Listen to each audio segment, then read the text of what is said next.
while you snack and then we'll go back to chatting and enjoying ourselves. So when Allie asked me to speak a few weeks ago, she suggested that I talk about my passion for international development work and how the Saskatchewan Council for International Cooperation, where I work, fits into this complex system of development and aid. I'll try to do both of those things, but first let me start with a story. I'd like you to imagine that it's 1974. This is before some of our time, so let me try and set the scene. In the world of movies, Monty Python's Holy Grail had just been released. The boxer, Muhammad Ali, was at the top of his game. Richard Nixon had resigned as president after the Watergate scandal. Elton John's Benny and the Jets was at the top of the charts, and string bikinis had entered the fashion world. For those who were there, is that enough to remind you of 1974? Yeah, kind of? That seems right? Well, another milestone event happened in that year. And that was the creation of the Saskatchewan Council for International Cooperation, or SCIC. SCIC was created by an all-party resolution in the Saskatchewan legislature that received unanimous support. It's worth noting how SCIC came to be, since it's pretty unique. For something to receive all party support, it has to be obviously good for society, something non-controversial that will clearly make Saskatchewan a better place. Another well-known Canadian example of an all-party resolution is the 1989 resolution to end child poverty in Canada. That, indisputably, was a good idea, just like SCIC. The main function of SCIC that was envisioned in 1974 was to contribute provincial dollars to the growing pot headed overseas to do international development work. Additionally, SCIC would be an umbrella organization representing Saskatchewan groups doing international development work. The funding that was provided to SCIC by the Government of Saskatchewan was called, and still is, the Matching Grants and Aid Fund. How it works is that SCIC member organizations, groups like Save the Children, WUSC, Canada World Youth, CUSO, and many more, fundraise in Saskatchewan. Then they select overseas projects of theirs and apply to SCIC. Assuming that project meets CETA standards, SCIC matches their Saskatchewan fundraising dollars, and after that, CETA matches that combined amount on a really favorable basis. What this means is that if you donate $1 to an SCIC member, it equals at least $4 going overseas, which is actually pretty awesome. Saskatchewan and Manitoba are the only provinces in Canada to have this program, and it's something we should be really proud of. So although this program is almost 37 years old, and it's a core piece of SCIC's work, we do a lot more. When thinking about what our niche is in the big international development system or puzzle, I would have to say that education and public engagement. We do international development, but we don't work overseas. Weird, I know, but SCIC has a very important role to play in Canada. In theory, or at least this is my understanding of a democracy, our government is a reflection of us.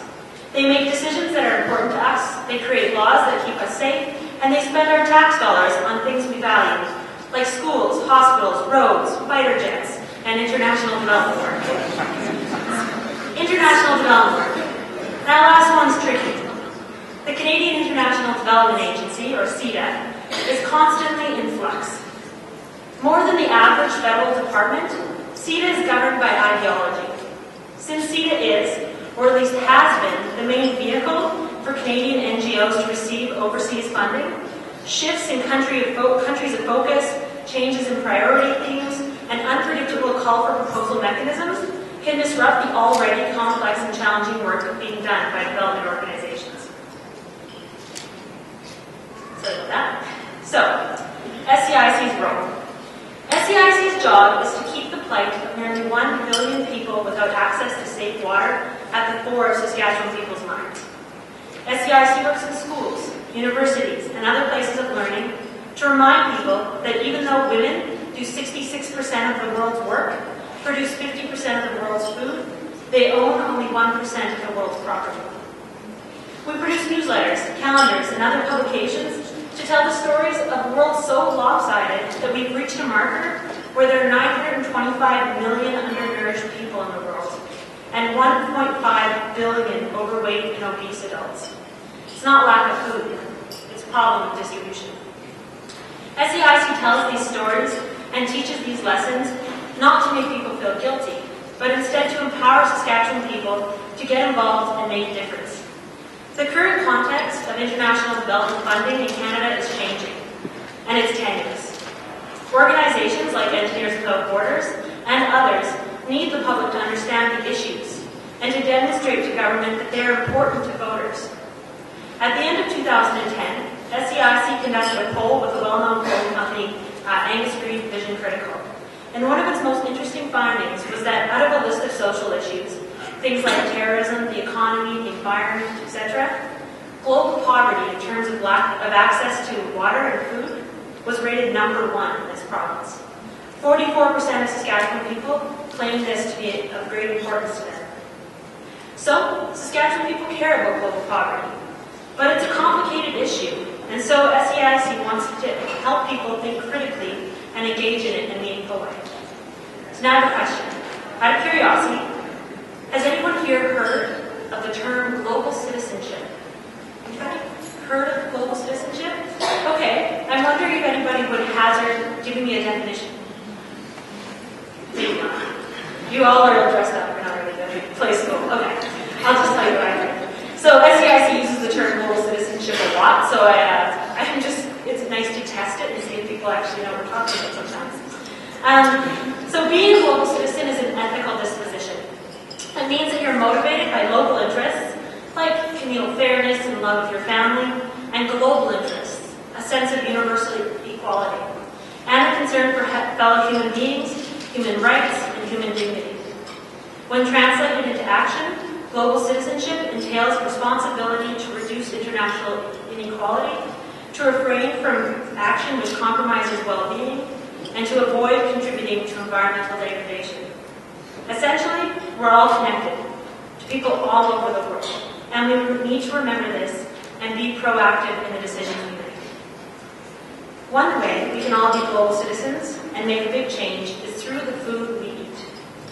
Many of the EWB chapter members in this room have worked on promoting fair trade. Fair trade, which guarantees a fair price for producers and farmers, is great for luxury items like coffee, chocolate, sugar, etc. So definitely go fair trade. But for everyday eating, local is the best option. It seems counterintuitive to try to help the developing world by eating locally, but it makes sense. In Canada, for every apple we export, we import 5. For every pear, we import 700. Lots of the time, food is imported because it can be produced cheaper somewhere else, and developing countries are often that place. Canadian grocers take advantage of unjust working conditions and forced export economies so we can buy cheaply at Walmart. But Canadian farmers suffer. Farmers in developing countries suffer, and we are left eating food that's traveled halfway around the globe and is grown using methods we'd probably rather not think about. All of this, and I haven't even touched on the emissions and how our screwed up food system is exacerbating climate change, which is a really big deal in the developing world, but I'm not going to get into that now. So we all need to be more intentional about what we eat. In October of this year, SCIC is hosting a big conference bringing together local farm groups, development organizations, and farm organizers from the global south to talk about food security, food sovereignty, and how we can work in solidarity to achieve these goals for everyone on this planet. I encourage you to get on SCIC's mailing list to stay informed. The second, less easy, but still really important thing that Saskatchewan people can do to be global citizens is pay attention to where our electronics come from. A couple weeks ago, SCIC brought Dr. Samantha Nutt to Regina for a lecture. Samantha is the Executive Director of War Child Canada, and she told stories about the richness of resources in some of the world's poorest countries.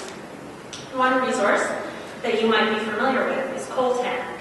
Coltan is a heavy metal found in cell phones, tablets, video game consoles, computers, digital cameras, and more. The Democratic Republic of Congo has between 60 and 80% of all the world's coltan. With Apple stock prices setting records last week, and there being no sign of the digital technology going anywhere, Congo should be the Luxembourg of Africa. But of course, we know that isn't the case. The DRC was rated dead last on the United Nations Human Development Report in 2011. Samantha told us horrific stories about the rape of women and girls in the communities near the mine sites, of child soldiers and forced labor. Coltan is being stolen out of the Congo, and only arms dealers, mining companies, corrupt officials, and foreign governments are benefiting, not the Congolese people. And there's things we can do. There's a movement to look at the ethical realities of electronics. Google ethical electronics when you get home, and there are tons of websites with ratings on every project you can imagine. I saw some for binoculars, to see how ethical binoculars are for brands. We need to prove that it isn't just expensive advertising that convinces us to buy products, but that we're also looking for companies that care about workers, the environment, and the impact on local communities. Then we'll start seeing the Apples of the world listing the origins of its components and contributing money to development and conflict mitigation projects in places like the Congo. The last thing I'll say about buying electronics and helping the developing world is that we need to buy less. Even if the iPod is red in support of AIDS, or you can text money to your favorite charity using your new Android, we are never going to consume the world into a better place. Use things until they're finished. Get things fixed by quality over quantity, and before you buy, think about it. This goes for pretty much everything: furniture, clothes, appliances, etc. Okay, I have two more quick ideas to share about how to be a global citizen and make decisions that are good for the world. And this first one's simple. Vote for politicians and parties that have international development on their platform.